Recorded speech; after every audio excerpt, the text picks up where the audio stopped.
PDF Podcast Dadakan Feminisme. Oke, kali ini kita akan membahas tentang isu feminisme. Ini saya sebagai moderator, saya Yosua, dan ini ada kedua pembicara. Ini namanya Mas L dan Mbak Luis. Iya. Hari ini kita akan membahas dengan tema perempuan itu konco wingking atau konco urip. Nah, mungkin kalau di Jawa itu konco itu kan diterjemahkan sebagai teman, wingking itu diterjemahkan sebagai belakang bukan belakang ya.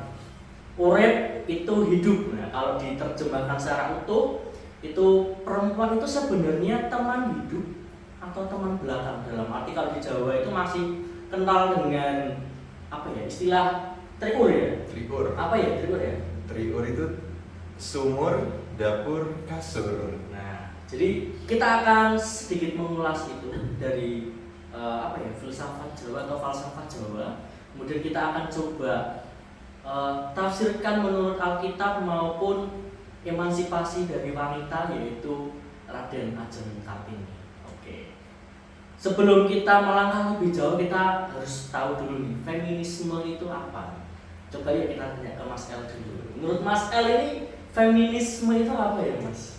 Oke, kalau yang saya pahami itu Mas, feminisme itu sebuah gerakan. Kalau dulu tuh awalnya itu sosiopolitik gitu, dari gerakan sosial di mana gerakan itu menawarkan atau memperjuangkan kesetaraan antara laki-laki dengan perempuan. Jadi tuh kayak banyak sekali dalam kehidupan kita, dalam konstruksi Alkitab bahkan itu perempuan itu seringkali dinomorduakan. Makanya itulah gerakan feminisme ini menuju untuk kesetaraan antara laki-laki dan perempuan, karena keduanya ini sebenarnya harusnya, bukan sebenarnya dan harusnya setara, tidak ada yang nomor satu, tidak ada yang nomor dua. Oke, makanya ada suatu gerakan feminisme yaitu untuk merombak sistem sosial yang dimana menomorduakan wanita. Itu dari Mas El. Coba kalau dari Mbak Luis ini mungkin agak dipersingkat saja. Karena tadi udah dijelasin sama Mas El, udah lengkap banget. Jadi kalau menurut aku secara singkatnya aja itu feminisme itu sebagai gerakan yang pengen menciptakan sebuah kesetaraan antara laki-laki dan perempuan. Oke.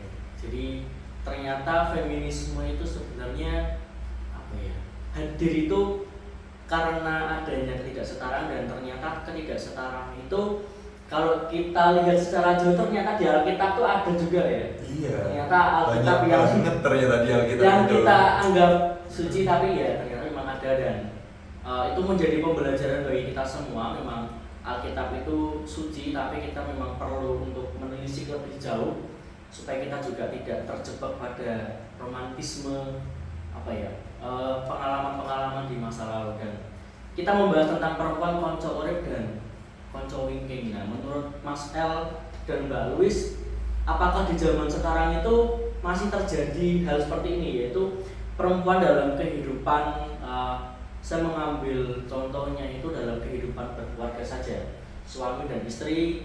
Kalau kita melihat apakah ibu-ibu kita ini ada di posisi nomor 2, posisi nomor 1, atau bagaimana menurut Mas El dan Mbak Luis? Ini dari Mbak Luis dulu deh. Kalau menurut aku ya namanya konco urip atau konco wingking di dalam keluarga gitu kan. Kalau melihat dalam kebiasaan Jawa itu, aku lihat itu ketika bertamu aja. Nah, ketika bertamu kan kita lihat aja deh yang jadi tuan rumahnya sekali begitu kan, seorang bapak yang dicari pasti bapaknya ada gitu. Dan ketika masuk bertamu, bapaknya duduk, ibunya nggak segera duduk, tapi ke belakang dulu, entah membuatkan sesuatu lalu menyajikan gitu kan. Nah, itu aku rasa di Jawa itu masih banyak hal-hal kayak gitu. Oke, ternyata dari Mbak Luis, perspektifnya Mbak Luis ini ternyata masih banyak nih. Nah, dari Mas El bagaimana nih? Kalau dari aku sih ya masih banyak ya itu kan kesenjangan antara kedudukan laki-laki sama perempuan. Misalnya dari ini contohnya gampang itu pemilihan kepala keluarga, ya kan? Mungkin dalam kehidupan kita, mungkin dalam kehidupan penonton juga, kepala keluarga di rumah itu pasti laki-laki. Kenapa sih sebenarnya laki-laki? Karena itu kan emang udah jadi konstruksi budaya dari dulu nih, yang udah mendarah daging, pokoknya laki-laki. Begitu juga di Alkitab, pokoknya harus laki-laki lah yang lebih dominan, yang lebih kelihatan gitu kan. Padahal tuh di satu sisi tuh ada juga momen dimana perempuan ini bisa mengambil alih peran tersebut sebagai kepala keluarga. Jadi nggak harus laki-laki terus sebagai kepala keluarga, tapi perempuan itu juga memiliki potensi. Cuma terkadang kalau misalnya lelaki ini dipaksakan untuk jadi kepala keluarga, tapi dia tidak mampu, dia juga bisa mengalami ketertindasan. Dimana wah aku nggak mampu nih jadi kepala keluarga, potensiku nggak di situ. Ternyata dia punya perempuan yang bisa lebih berpotensi, tetapi karena konstruksi budayanya udah harus laki-laki, nah dia nih kayak mentalnya jadi tertekan gitu, kayak gengsinya juga pokoknya harus aku gitu kan, kayak wah aku nggak bisa nih gimana ya, pokoknya aku harus bisa, tapi di belakang nggak bisa, jadi kayak kena mental jadinya, kayak gitu sih mas. Ya kalau menurutku pribadi ya boleh ya aku menyampaikan ya. Boleh. Kalau menurutku pribadi sih memang di Jawa itu masih kental banget dengan hal itu. Yang tadi contoh dari Mbak Luis ini menurutku sangat sederhana sekali, bahwa mungkin kita sering melihat atau kita sering berkunjung begitu ke rumah-rumah siapa gitu, orang yang ada di jalan mungkin. Nah itu kalau misal ada yang bertamu itu, kalau misal ibu yang menyapa, dia mau silakan masuk. Nah kemudian disuruh masuk, kemudian ditanyakan, kalau misal masih ada bapaknya berarti tanya bapaknya ada bu, wah ada, sebentar saya panggilkan. Nah ketika sudah dipanggilkan, kemudian ibunya tidak langsung duduk bersama-sama dengan bapaknya ya, tapi malah ke belakang, dalam arti ke belakang ini ke dapur menyiapkan makanan, minuman maupun hal-hal yang lain untuk menjamu tamu. Dan menurut saya pribadi kita masih bisa melihat bahwa perempuan ini tidak punya privasi atau gampangnya ya, kedudukan yang sama kalau misal dalam menerima tamu begitu ya. Mungkin kita cut dulu guys. Kembali lagi. Oke, jadi tadi kita membahas tentang dunia pertamuan. Jadi dari dunia pertamuan bisa dilihat bahwa perempuan tidak punya hak yang sama dalam menjamu tamu, karena lebih sering atau bahkan selalu itu kita melihat bahwa perempuan itu menjamu dalam arti menyiapkan hidangan dan lain-lain, sedangkan sang pria laki-laki ini yang menjamu berbicara dengan lain. Nah, tapi tadi ada satu hal yang menarik yang saya amati dari Mas Elegan tadi, menyampaikan bahwa sebenarnya perempuan itu bisa jadi kepala keluarga. Tapi karena struktur sosial dari zaman dulu sampai sekarang ternyata seakan-akan mengharuskan ya bahwa laki-laki itu harus jadi kepala keluarga. Tapi bagi saya pribadi nih, perempuan itu memang bisa. Tapi kan kalau kita lihat sifat dari perempuan itu kan lebih labil daripada laki-laki. Apakah itu memang benar-benar memungkinkan untuk bisa jadi kepala keluarga? Siapa nih? Mbak Iis dulu deh, langsung dari perempuannya dulu. Kalau dari aku ya, Mas, tadi dibilang labil ketika menjadi kepala keluarga. Kalau dari aku sih kurang setuju, karena tergantung kita perempuan. Ada aja perempuan yang memang betul-betul kuat, tangguh, punya pendirian, punya prinsip. Pasti ketika dia membangun sebuah rumah tangga itu pasti juga pengen mencapai tujuan yang baik juga. Nah, untuk mencapai tujuan itu pasti juga punya prinsip-prinsip, komitmen dalam keluarga gitu. Jadi kalau dari aku sih labil itu kurang setuju. Oke, ada perdebatan ya kayaknya bagus nih. Coba dari Mas Elegan ya, bagaimana Mas? Kalau kalau kata orang kan biasanya kalau laki-laki itu lebih mengandalkan pemikirannya, lebih kalau maco, ya. kalau perempuan tuh biasanya lebih ke perasaan Ya. gitu kan. Nah ini nih yang sering kali ini dijadiin bahan nih untuk perempuan tuh sebenarnya labil, kayak susah kan karena dia mengikuti perasaannya gini gitu kan, berbeda dengan mungkin laki-laki yang ikut pemikirannya tegas, pokoknya ketika pikirannya ini ikut ini gitu, mungkin bisa dikatakan sedikit keras kepala mungkin mas.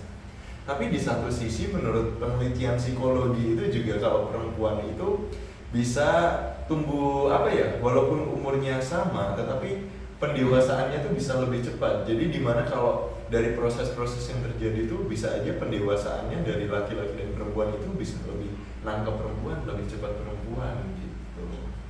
Oke, jadi ya dari apa yang disampaikan Mbak Louis dan Mas Elegan ini saya cukup tercerahkan bahwa ya kayak itu memang sifat alami, tapi kan namanya dalam berkeluarga kan pasti harus saling mendukung, saling melengkapi. Jadi memang tidak menutup kemungkinan ya bahwa perempuan itu bisa menjadi keluarga, dan laki-laki ini tidak perlu gengsi-gengsi ya. Kalau misal perempuan ini istilahnya menjadi kepala keluarga, karena ya namanya suami istri dalam keluarga kan harus saling mendukung, tidak saling menjatuhkan. Gengsi nanti kena mental, ya kan Jelas, gitu. iya. Oke, nah itu kita membahas secara umum. Coba kita agak masuk lagi nih. Ini kita sudah agak masuk ke mana ini? Ke Kerajaan Allah. Oh bukan. Agak ke tepi jurang nih. Oh agak ke jurang. Tepi jurang. Jadi kita akan membawa ke dalam penafsiran Alkitab. Nah, Waduh, berat ya kayaknya. semoga saja kami tidak menyesatkan ya. Iya. Karena Berat ini ya. konteksnya sangat luas sekali. Jadi kami akan membahas tentang apa ya, Adam dan Hawa. Kita akan melihat dari sisi Kejadian pasal 2 ayat 8 sampai 25. Saya coba tak buka saya. Sabar, orang sabar disayang Tuhan. Ayat 8 sampai 5. Nah, ini mengisahkan tentang manusia dan taman Eden. Saya yakin Mas Elegan dan Mbak Louis sudah apa? Sudah khatam dengan Alkitab ini. Apalagi tentang peristiwa Adam dan Hawa. Di situ kan mengisahkan tentang Adam dan Hawa yang diciptakan Tuhan, bahwa Adam inilah diciptakan dari debu tanah. Yeah. Kemudian Allah melihat bahwa kalau menurut perspektif saya sendiri ya, wah kok kasihan sekali nih Adam sendirian nih. Kemudian Allah menciptakan Hawa dengan tulang rusuk dari Adam. Kemudian diciptakanlah perempuan ini, dan dikatakan bahwa perempuan ini adalah penolong yang sepadan. Tapi pada kenyataannya ketika Adam dan Hawa jatuh ke dalam dosa, terlebih Hawa yang makan buah pengetahuan baik dan yang jahat, itu kan buah yang dilarang Tuhan. Tapi ternyata Adam ini tidak mau mengakui bahwa ini juga perbuatannya Adam.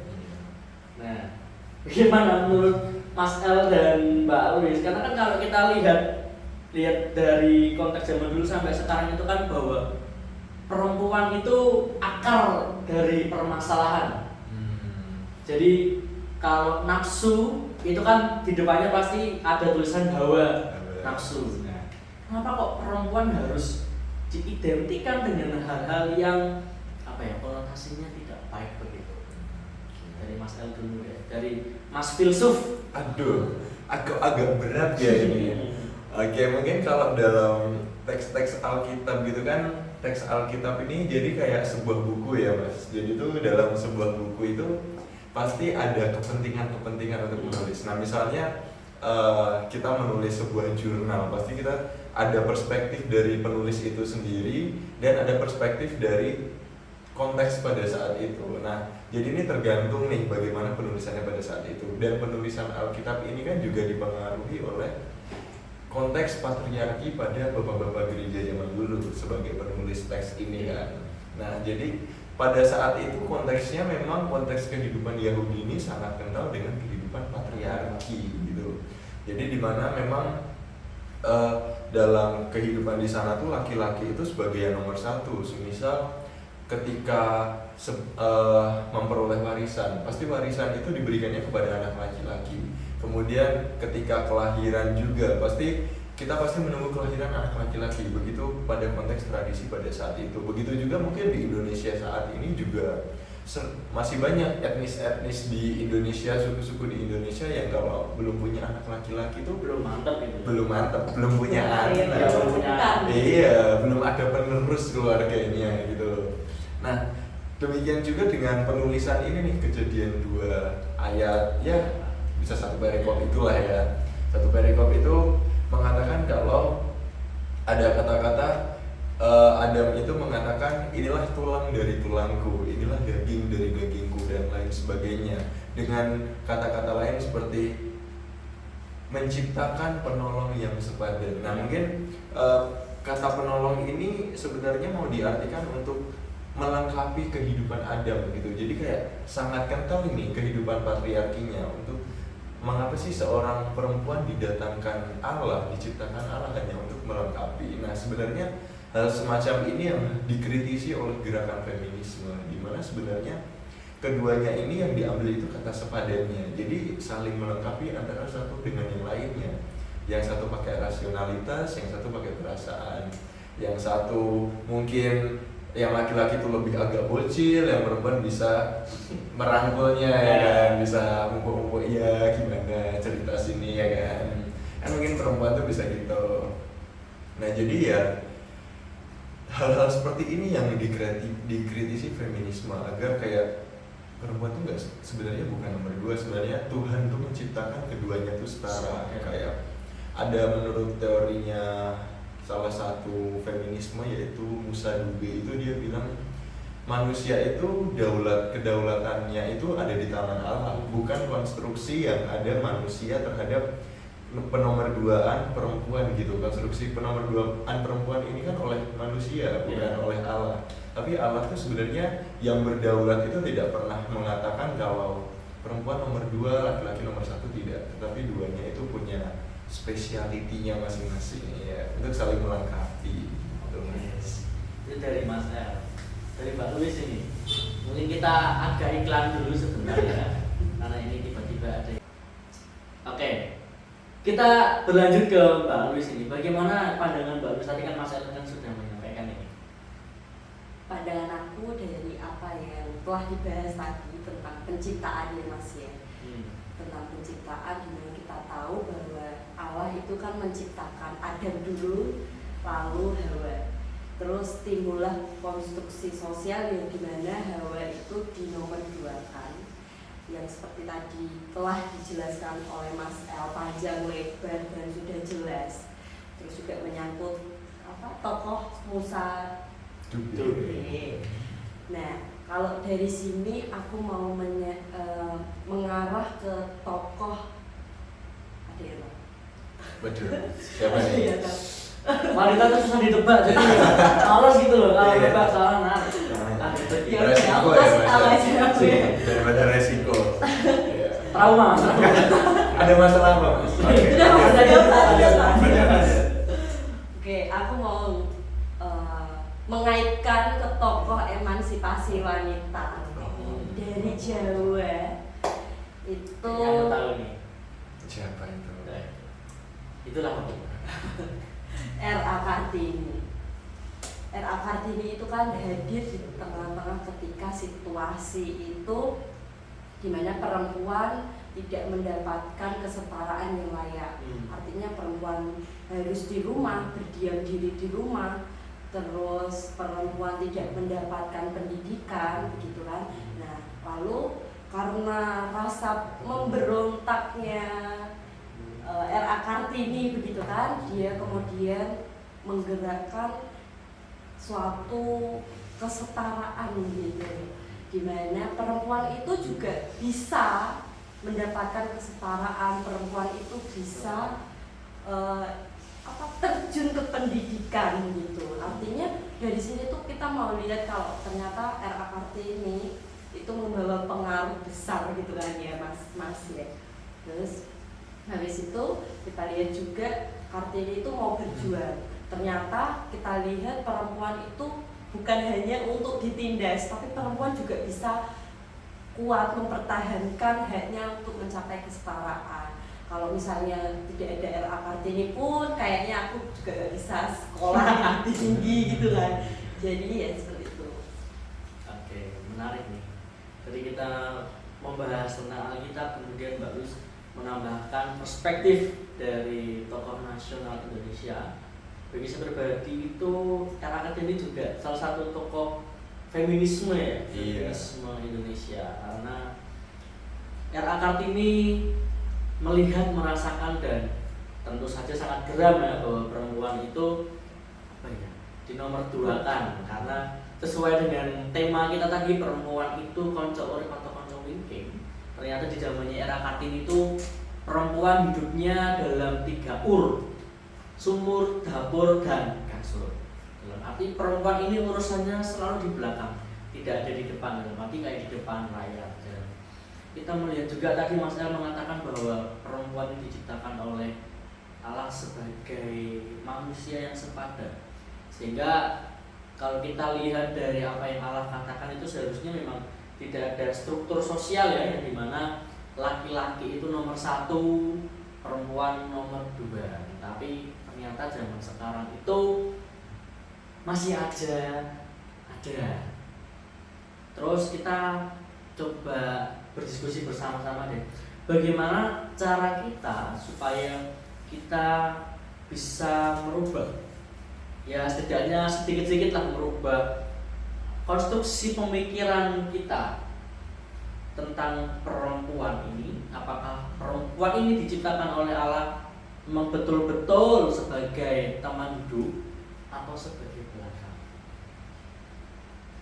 Oke, siapa dulu sudah ya? mulai, coba dipikirkan dulu deh, 1 atau ya 10 detik lah.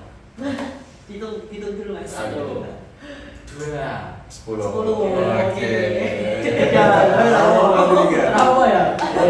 Kita sudah siap dari Mbak Iis dulu guys. Apa tadi Kak? Oke, saya ulangi ya. Bagaimana cara kita atau usaha yang kita lakukan untuk bisa setidaknya sedikit demi sedikit nih merubah konstruksi pemikiran bahwa perempuan ini selalu dikaitkan dengan hal-hal yang tidak baik, perempuan ini gudangnya kesalahan, dan kita tarik dari hawa nafsu. Kemudian perempuan ini sebenarnya dalam kehidupan berkeluarga nih, kalau kita melihat itu, apakah betul-betul sebagai teman hidup yang Allah ciptakan itu dengan pria sepadan, ataukah kalau dikonstruksi itu tingkatnya di bawah dan itu ada di kehidupan di belakang, berarti kayak tadi di Jawa 3 itu. Jadi ini ada 2 pertanyaan ya Mas ya. Iya, tadi kan 1, tanya lagi dari 2. Oke. Kalau ini diulang lagi bisa jadi 3. Makanya jangan tanya terus. Oke. Yang pertama itu tentang usaha. Hmm. Pasti usahanya itu yang menyuarakan apa yang seharusnya disuarakan. Dimana ketika kita tahu nih banyak konstruksi sosial budaya yang mengarah ke budaya patriarki begitu kan, itu kan istilahnya kita sebagai wanita itu tertindas gitu kan. Nah dari hal situ tuh kita juga harus berusaha bagaimana supaya masyarakat itu tahu tuh yang namanya kodrati sama konstruksi. Asik. Kita kodratnya Apa itu? perempuan itu bukan kodratnya yang harus bisa masak, Hmm. harus bisa mengurus anak, harus bisa apa lagi ya? Harus bisa buat anak gitu. Nah ya. Bahaya.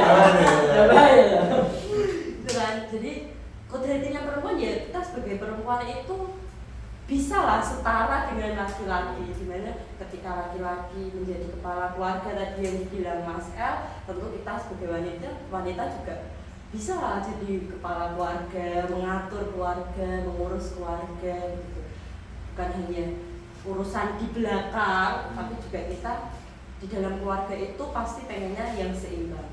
Nah maka dari itu kita juga perlu menyuarakan hal itu ke masyarakat. Ketika ada yang salah di dalam pendidikan tentang menyuarakan hal-hal yang seharusnya tidak disuarakan, kayak seperti contohnya dalam menyuarakan konstruksi lah istilahnya. Kayak kemarin aku pernah dengar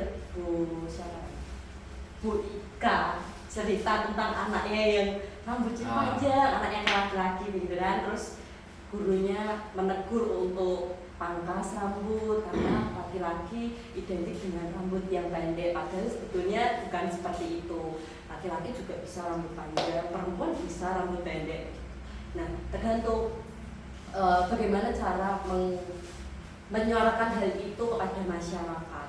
Pokoknya intinya kita harus berani melawan hal-hal yang kurang enak untuk kita rasakan sebagai wanita. Mungkin itu Kak. Mungkin mau ditambah. Hidup wanita. Hidup. Oke, dari Mbak Yis itu banyak membahas tentang istilahnya Mbak Yis mengajak setiap kita untuk berkampanye dan berani bersuara atas ketertindasan ataupun ketidakadilan yang dirasakan oleh ini kayak demo gitu ya berarti Mas. Hidup Oke, kita akan beralih ke Mas Elegan. Bagaimana menurut Mas Elegan? kalau menurutku sih berangkat dari kisah penciptaan itu kan Tuhan bilang tuh semuanya tuh baik adanya. Sebenarnya tuh nggak perempuan juga, alam juga, dan semua ciptaan Tuhan itu baik. Cuma terkadang manusia ini kadang apalagi laki-laki ya yang merasa dirinya dominan tuh kayak tidak menganggap semuanya itu berharga gitu. Cuma dia tuh yang paling dominan antara satu dengan yang lainnya. Sehingga kayak hal-hal seperti ini tuh dibutuhkan upaya penyadaran, Mas. Jadi kalau katanya Karl Marx itu Marxisme gitu ya, katanya tuh sebenarnya laki-laki dan perempuan ini terjebak dalam alienasi atau kesadaran palsu. Pokoknya dia tuh nggak sadar tentang dirinya, mungkin dia teralienasi atau terbuang dari kesadaran dirinya bahwa dia tuh adalah manusia yang utuh. Mungkin dia teralienasi atau terpinggirkan dari dirinya sendiri, bisa dari lingkungan, bisa dari keluarga, itu banyak banget. Jadi kayak upaya-upaya penyadaran ini harus diperlukan, tidak hanya pada perempuan saja, tapi juga laki-laki. Dimana kalau misalnya masak nih yang di dapur, bisa aja keluarga tuh menjadwalkan, mungkin hari ini yang masak bapak, hari kedua ibu, bisa juga hari ketiga anaknya bisa masak kalau punya bakat minatnya masing-masing kan. Kalau ada potensi kenapa enggak gitu, kenapa harus perempuan terus ya kan. Misalnya perempuan karir, nah dia fokus dengan karirnya, jarang masak, masa harus dipaksa untuk masak ya kan. Seperti itu tadi yang Mbak Loy sampaikan mengenai Ibu Ika yang dalam keluarganya itu justru keluarganya itu seringkali suaminya yang masak daripada Bu Ika begitu. Nah, jadi upaya-upaya penyadaran ini harus terus digaungkan, dan tadi tentunya kampanye ya, gimana kesadaran ini, melalui kesadaran kita berupaya untuk menyejahterakan kehidupan antara kesetaraan laki-laki dengan perempuan begitu Mas. Jadi dengan kesetaraan itu juga ada upaya menyejahterakan kehidupan yang dimana ini tentunya dengan selaras dengan nilai-nilai di Alkitab seperti kasih, damai sejahtera, sukacita, itu akan terbangun gitu atmosfernya jika semua ini tidak ada penindasan antara satu dengan yang lainnya begitu. Oke. Dari apa yang Mas El sampaikan tadi, saya lebih menyoroti bahwa perlu adanya penyadaran posisi perempuan dan laki-laki. Terlebih lagi-lagi kalau kita melihat dari Alkitab itu, dari awal Allah menciptakan Adam dan Hawa, laki-laki dan perempuan itu sepadan. Saya dari apa yang dikatakan Mas Elegan, saya merefleksikan dalam kehidupan keluarga pribadi saya bahwa memang seharusnya dan sepatutnya laki-laki dan perempuan itu harus saling berimbang. Tidak ada yang begini, tidak ada yang begini, atau gini-gini, tidak ada. Jadi semua harus sama, dalam arti tugas mengurus anak itu bukan tugasnya perempuan, setuju? Setuju. Tapi itu juga tugasnya laki-laki.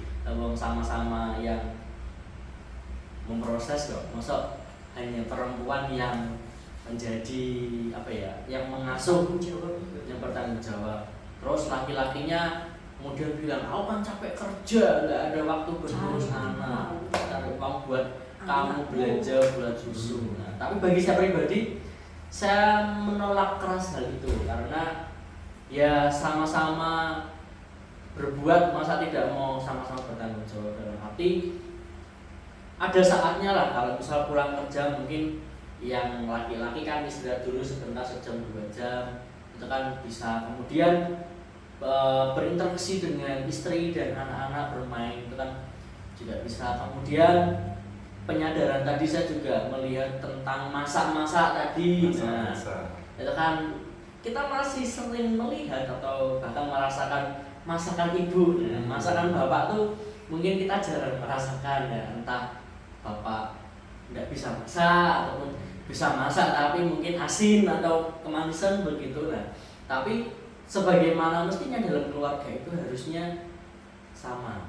Jadi ya nek bapak nggak bisa masak diajari ibu, atau nek ibu nggak bisa masak bapak ngajari. Jadi tidak perlu setiap hari order food online begitu. Kemudian saya juga melihat bahwa ini yang menjadi rujukan dari konco wingking ini. Saya menarik bahwa perempuan itu yang mengurusi segala urusan rumah tangga, betul ya? Betul. Nah, dalam arti perempuan nyapu, ngepel, cuci piring, sedangkan laki-laki atau seorang pria atau bapak ini, kalau kita imajinasikan kita sedang di pagi hari, pagi yang indah, cerah gitu kan. Kemudian bapak ada di luar teras gitu, nongkrong, nganterin gitu. Terus ibu ada di belakang, bapak di depan, bu kopi.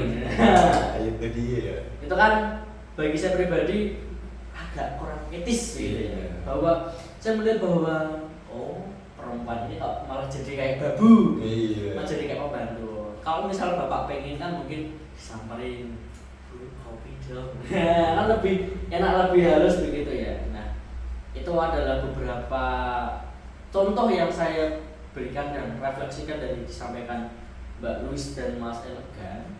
Jadi semoga apa yang kita bahas tentang perempuan konco urip atau konco wingking ini bisa menjadi rujukan untuk kita merekonstruksi pemikiran bahwa perempuan itu diciptakan Allah itu secara sepadan. Jadi harusnya tidak ada ketimpangan konstruksi sosial atau bahkan konstruksi sosial itu nggak ada ya. Jadi semua itu harus setara dan harus saling beriringan. Tidak ada yang jalan di depan ataupun di belakang, tapi bersama-sama bergandengan. Asik. Nah itu kata-kata dari saya, kata-kata hari ini. Nah kata-kata dari Mbak Louis, kata-kata hari ini. Silahkan, jangan lihat saya Mbak. Langsung Ini mendadak sekali ya. Ya namanya podcast mendadak kan yang mendadak. Jadi tahu bulat tapi. Iya. Kata-kata hari ini tetap semangat. Tahu lagi. Ini kayaknya ngawur ini ngantuk atau lapar nih. Kata-kata hari ini tuh tentang yang perempuan itu Mbak, tentang tema kita. Tolong fokus sedikit. Ya, sorry Mas, sorry. Kata-kata hari ini tentang feminisme gitu ya. Bro. Kalau tadi udah dijelasin Mas El tentang menyuarakan yang kemudian disimpulkan oleh Mas Yosua, saya jadi ingin menambahi kalau perempuan itu ada diciptakan melengkapi laki-laki. Tanpa perempuan, laki-laki juga sepertinya kurang lengkap. Nah, maka dari situ, berangkat dari situ kita harus menyadari bahwa perempuan dan laki-laki itu harus hidup saling beriringan, berdampingan supaya menciptakan kehidupan yang penuh kasih, penuh sukacita, penuh damai. Itu baru namanya kata-kata hari ini. Bukan semangat. Sudah terlalu biasa. Ini kan barusan tadi panjang terus ada motivasi-motivasinya. Semangat kan terlalu biasa jadi motivator soalnya Mas. Oke. Oke, Mas Elegan nih, silakan Mas. Kalau dari aku, Tuhan itu menciptakan kita tuh semuanya tuh baik adanya. maksimal Tuhan. Tuh nggak mungkin Tuhan tuh menciptakan kita hanya untuk mainan ya kan, hanya untuk mencoba kita tuh nggak mungkin. Jadi aku mengajak semuanya tuh untuk stop penindasan, stop ketertindasan antara satu dengan yang lainnya, antara laki-laki dengan perempuan, antara perempuan dengan perempuan, atau laki-laki dengan laki-laki lainnya juga. Tetapi kita semuanya itu, ayo kita berjalan beriringan dalam, apalagi dalam konco urip ya mas, dalam teman hidup itu tentunya harus solid bro. Solid. Sekali lagi. Solid. Oke, 1, 2, 3. Solid. Iya. Oke. Demikian podcast Dagangan Feminisme hari ini. Semoga apa yang kita sampaikan, apa yang kita bahas bersama bisa menjadi apa ya? Semangat. bisa menjadi semangat untuk merekonstruksi pemikiran kita bahwa perempuan dan laki-laki itu setara, sepadan, dan perempuan itu tidak menjadi konco wingking tapi menjadi teman hidup yang memang teman hidup yang Allah berikan, dan hidup berdampingan, tidak ada yang di atas ataupun ada yang di bawah. Begitu, semoga di pertemuan-pertemuan selanjutnya kita bisa lanjutkan podcast Dagangan Feminisme ini. Oke, begitu, selamat beraktivitas kembali, jangan lupa semangat. Semangat untuk menjalani hidup dan jangan lupa solid. Oke, begitu, terima kasih, sampai berjumpa di podcast Dagangan Feminisme selanjutnya. See you. Asik. Berapa menit? 1 jam.